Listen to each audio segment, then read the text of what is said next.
Hello friends, welcome to my channel আর mix blog এবং medicine informer. আজ আর মেডিসিন নিয়ে কোনো কথা হবে না, তবে মেডিসিনের পরিবর্তে আপনার দেহ কিভাবে সুস্থ থাকবে সেই নিয়ে আজকে একটি বিশেষ ভিডিও বানাচ্ছি।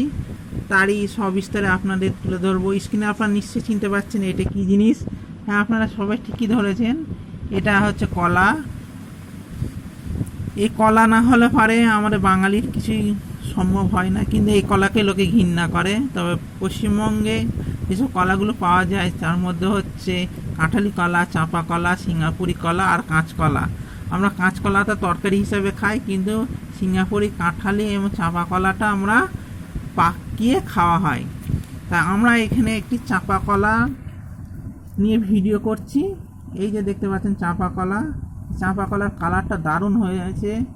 এর মিষ্টি অসাধারণ মিষ্টি হয়েছে, যা এক কথায় অতুলনীয়। তা এর গুণাগুণ সম্বন্ধে আপনাদের কাছে তুলে ধরবো।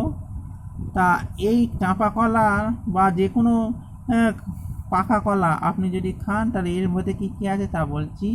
ক্যালসিয়াম আছে, পটাশিয়াম আছে, ম্যাগনেসিয়াম আছে, ফলিক অ্যাসিড আছে, জিঙ্ক আছে।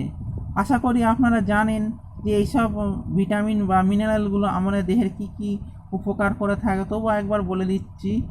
এর মধ্যে জিঙ্কের পরিমাণ এতই বেশি পরিমাণ পাওয়া যায় যে জিঙ্ক মানে ডাক্তারবাবুরা আমাদের উপদেশ দিয়ে থাকেন যে আপনারা কলা খান, কলা খেলে পরে জিঙ্কের ঘাটতিটা পূর্ণ হবে এবং আপনাদের দেহ খুবই ভালো, সুস্থ, সবল দেহ তৈরি হবে।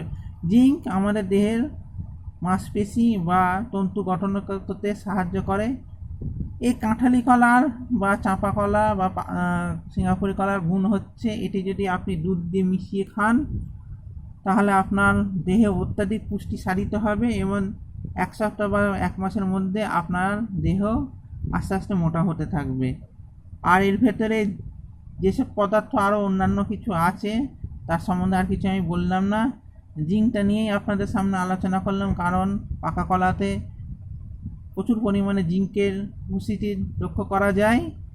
আর আপনারা বেশি বেশি করে পাকা কলা খান এবং দেহকে সুস্থ রাখুন। তা আজকের মতো এইটুকুনি। আবারও দেখা হবে একটি নতুন এবং অভিনব ভিডিও নিয়ে।